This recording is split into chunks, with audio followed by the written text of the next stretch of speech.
I'm a Business Development Officer with the Medical Devices Department of NSAI. I'm based in our Galway office. Our head office is in Dublin, here in Santry, and our US office is in Nashua, New Hampshire. So today I'm going to be discussing the new medical device regulations, which are anticipated to be published later this year. I will also be discussing healthcare standards. Just to clarify, the MDR medical device regulation is currently published in draft format. It's expected, we've been told, first quarter this year, so hopefully quite soon. And then when it is published, when it's published in the official journal, there'll be a 3-year transition period before the regulation actually comes into force. Okay, so I'd like to start with a quote from Charles Darwin here. So it's not the strongest of the species that survives, nor the most intelligent that survives. It is the one that's most adaptable to change. Now I think that actually reflects what's happening in the medtech environment at the moment. So if you replace strongest with wealthiest and intelligent with largest, then this can symbolize the medtech industry. So even if you are an incredibly large multinational company with millions of dollars in cash reserves and a large regulatory affairs department, it doesn't mean that you're going to automatically be able to comply with the new regulations. And it is conceivable that some manufacturers are going to have to take product off the market if they haven't complied with those regulations by the time they come into force. So that's why it's going to be companies that are most nimble and adaptive to change that can actually gain a competitive advantage in this environment, we feel. Okay, so why is everything changing? And I know Siobhan touched on this a little earlier. So we're going from a directive to a regulation. Basically, why it's changing is because of high-profile vigilance cases that have occurred. So Siobhan mentioned the PIP breast implant scandal, there's metal on metal scandal, and pelvic floor mesh. And basically what these vigilance issues highlighted, that there were some deficiencies in the existing directive. So the reason that we're going from a directive to a regulation is sort of a legal one. Under EU law, a regulation is directly applicable, whereas a directive must be implemented into national legislation, which, you know, there can be some alteration and time delays. So that's why we're going for a regulation. Okay, now the output of these vigilance scandals, one of the main outputs was increased vigilance on notified bodies such as NSAI. And because of that, the number of notified bodies has decreased massively. But what I think is an interesting point is that a lot of people believe that even under the new regulations, there's a chance that PIP breast implant scandal still would have occurred, because in this instance, or in that instance, it was actually fraud on the part of the manufacturer. So the manufacturer was defrauding the notified body. It wasn't that the notified body wasn't carrying out due diligence. So it's an interesting point to consider. But as I've said, the number gone from about 80 in 2010 to 56 at the start of this year. So there's a huge reduction in notified bodies. And of the 58, of the 56 that are left, not everyone is able to do a full range of conformity assessments that they used to. So some notified bodies they've had their scope reduced, so they can't take on class 3 products, for example, or active implantable products. So of those that are left, it's quite a narrow group that can take on certain product groups. Now, happy to say NSAI is not one of those. We haven't lost our scope or be designated or de-designated. We can still take on and are taking on class 3 products, high-risk products. Okay, so what does a notified body do? Some of you may be familiar. This is a list in no particular order, of course, here of various notified bodies. What we do, so we perform conformity assessments on medical devices. So we assess the technical and clinical documentation provided to us by a manufacturer. We assess that against the essential requirements of the pertaining directive. Now the timeline, everyone asks how long to get my product certified. So the timeline, how it works is the manufacturer submits the information to us. Our technical file reviewers will go through that information. They will raise queries, which then go back to the manufacturer. The manufacturer has to answer these queries, submit them back to us, and then our file reviewers have to review and either accept or reject those queries. And that cycle can happen a number of times. That's why it's quite hard to define and say, you know, you'll have your product approved in a month or 3 months. It's quite hard. If I could give a tip to anyone here, if you are in that scenario, submitting a technical file, it's really just have it in the best possible shape before you submit it. It seems obvious, but Little things like labeling. Is everything labeled properly? Have you referenced something that's not actually part of the documentation you submitted? It's these tiny little things that are going to hold up that certification process, and at the end of the day, that's time to market. So it's really important to have that in order before it comes into us. So, what lies ahead? The MDR, so not to scare anyone, but what is the MDR? So it's the new medical device regulation. It's replacing the medical device directive and the active implantable medical device directive. So it's much more detailed. Previous directive was 60 pages. The current draft version is 355. People are saying it could balloon to even 500 by the time it's actually published. So it's a far more detailed version of what we currently have. Now, even though we have the draft, there's an awful lot of uncertainty around what's there. But one thing that is for sure is that the way products are CE marked now and in the past is going to change dramatically going forward with this new regulation. So there's an awful lot to this regulation, and I'm going to speak about a few items here. So the first one is the issue of grandfathering. So there is no grandfather clause in the medical device regulation. So what this means is that a product that's been on the market for 10, 15, 20 years is now going to have to comply to the new regulations. Now that might seem like it's reasonable, it makes sense, but it can cause some difficulties with products remaining on the market. So, for example, you may have a guide wire that's been on the market for 15 or 20 years, millions of units sold. It's got a fantastic safety record. There's very few issues with it. That's now going to have to comply to the MDR. So, was there a clinical trial carried out when that product was developed 10 or 15 years ago? If there was, great. Is that clinical trial going to stand up to the current rigors of the MDR? There's a good chance it won't. So in this instance, is the manufacturer going to have to carry out a new clinical trial to keep that product on the market?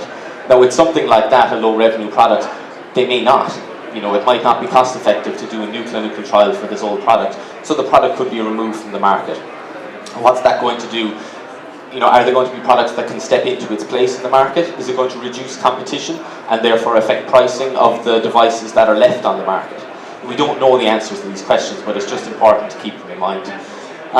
Life cycle, so a little bit about that. There's a much greater emphasis on the life cycle of a medical device now. So before, where you may have created your clinical evaluation report, technical documentation, once that got the stamp of approval, it sat on a shelf somewhere. So no longer is that going to be possible. You're going to have to constantly update these documents with vigilance reports that come in, new unintended uses. So your technical documentation is really a live document under new regulation.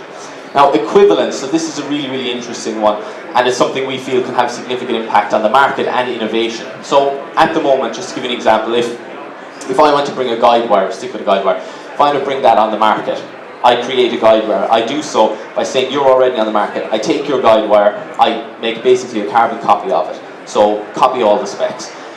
I can go to a notified body and say I want to get this CE marked. I'm going to go down the equivalence route, which means I don't need clinical data because I'm claiming equivalence to a predicate device that's already on the market. At the moment, that's completely fine. So you're able to get your device on the market cheaper and quicker than the predicate device. Now, that might seem unfair, but at the end of the day, it's going to keep down product pricing. Under the MDR, one of the clauses is that if I want to do that, I need to have a signed contract with you where you agree to share with me your technical and clinical documentation on an ongoing basis. Now, why would a manufacturer do that? Why would you share that with me? I'm trying to create a competitive product, that's going to be cheaper than yours. So it's just not likely that's going to happen. Where it may happen is if I'm creating a second or third generation of my own device, obviously I'm going to have access to my own paperwork. So that's going to be a big challenge, and we think that's going to disproportionately affect innovators and startups and smaller companies, because quite often their first route to market is through this equivalence. And if they can't do that, they may have to fund a clinical trial, and the cost of that can be prohibitive. So it's important to keep these in mind. This is a list of some of the most relevant changes. So UDI is up there. Siobhan spoke about that earlier. Now I'm not going to go through this list. I mentioned earlier the MDR is available in draft format, so we're urging everyone, if you're any way affected, to please you can download the draft copy online easily and just start reading it. You don't have to start complying, but just be familiar with what's out there and what's coming down the line. Okay, so almost done. We're going to talk about healthcare standards. So all of the changes that are coming are going to impact healthcare standards as a whole. So there are thousands of healthcare standards, and many of these are going to need to be revised to keep up with the new regulation. So many healthcare standards are harmonised. Now, what does that actually mean? So if you're involved, if you follow a harmonised standard, it means that de facto you're automatically demonstrating compliance to the safety recommendations of that regulation. So that's what a harmonised standard is.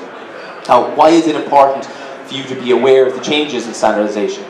If you're involved in the development and design of a medical device, and there is an applicable harmonised standard there, it's important that you follow that during your design process. Because at the end of that, if you come to a notified body like NSAI, and we see there has been an applicable standard that is applicable to your product, and you haven't followed it during the design process, it's going to take an awful lot to convince us why you haven't done that. So that's why it's really important to be aware of that process. Now, who develops standards? So basically they're developed by you and I. So they're developed by bringing together interested parties across, such as manufacturers, consumers, regulators of a particular product, material, process or service. In Ireland, NSAI is the national standards body.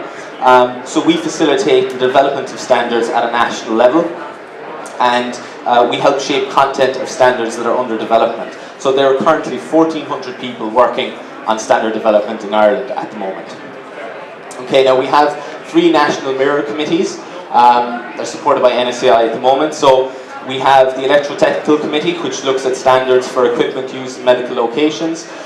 We have the Healthcare Standards Committee, which looks at sterilisation, material safety, things like that.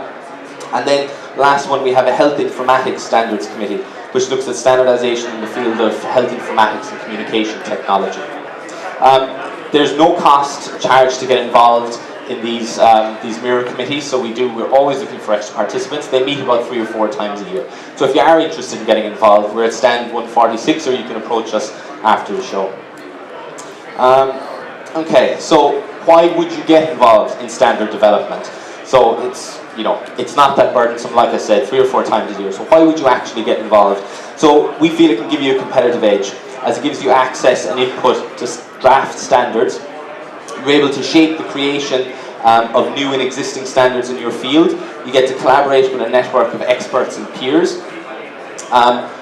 And it's a really good time to get involved now, as we have 3 new healthcare standard committees being established by the NSAI here in Ireland. So those areas are hospital administration, quality of care for elderly people in ordinary or residential care facilities, and minimum requirements for patients involved in patient-centred care. So like I said, if you're interested in getting involved in any of those, please come see us afterwards. You can also get plenty of information on our website here. Okay, so in closing, I close with a quote. It's always wise to look ahead, but it's difficult to look further than you can see. So by actively participating in standard development, you will be able to look further than you can see. You can see what's coming down the track, and you can actually be involved in shaping those standards before they come. So it's clear there are many, many changes in the healthcare and medtech sector, with medical device regulations or new standards that are being fitted around that. The main point I want to get across, I was scared about coming across too negative with the new regulation, and why it was created. It's created to make devices more safe and more effective, so it's going to improve patient care.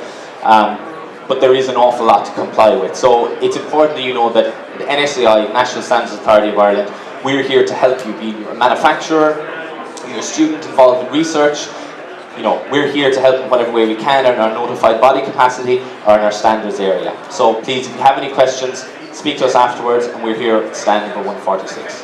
Thank you very much.